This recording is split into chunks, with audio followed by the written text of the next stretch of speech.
উন্নয়ন একটি চলমান প্রক্রিয়া, কিন্তু আমাদের সংস্কৃতি এবং ঐতিহ্য, এই ঐতিহ্যকে ধরে রাখা, তাকে এগিয়ে নিয়ে যাওয়া, এটাও সরকারের কর্তব্যের মধ্যে পড়ে। স্বাভাবিকভাবে এই পশ্চিমবঙ্গ শুধুমাত্র সাংস্কৃতিক রাজধানী ভারতবর্ষের একটা সময় ছিল তা নয়, পশ্চিমবঙ্গ আধ্যাত্মিক আন্দোলনের একটি বড় ভূমি। এখানেই ঠাকুর শ্রী শ্রী রামকৃষ্ণ দেব সহ প্রভু শ্রী চৈতন্য দেব, তারা এখানে আধ্যাত্মিক আন্দোলনের সূচনা করেছেন।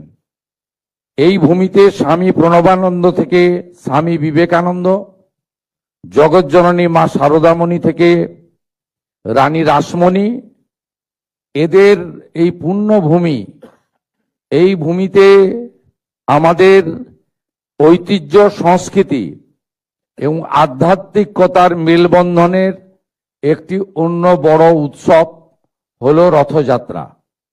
এবারের বাজেটে আমরা তীর্থক্ষেত্র সার্কিট নামে একটি ব্যবস্থা রেখেছি।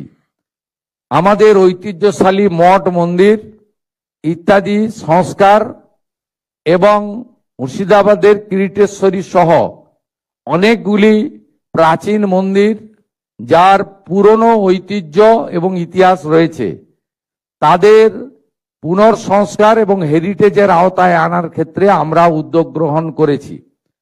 এক্ষেত্রেও আগামী দিনে পশ্চিমবঙ্গে এই তীর্থক্ষেত্র সার্কিটের ক্ষেত্রে গুরুত্বপূর্ণ কাজ হবে আগামী 2 বছর ধরে।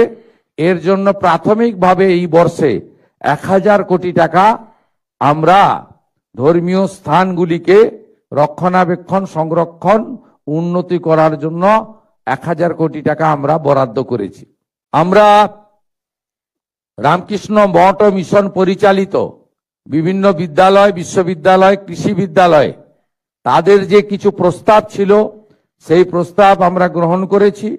স্বামী বিবেকানন্দের যে জন্মস্থান সিমলা, সেখানেও আমরা একটি 5 কোটি টাকা কর্পাস ফান্ড তাদেরকে দেওয়ার সিদ্ধান্ত নিয়েছি, কারণ ওই ক্ষেত্র আমাদের কাছে পুণ্যভূমি।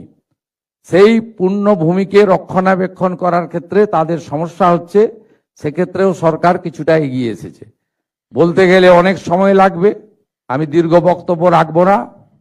আমি আপনাদের সকলকে রথযাত্রার অভিনন্দন জানিয়ে শেষ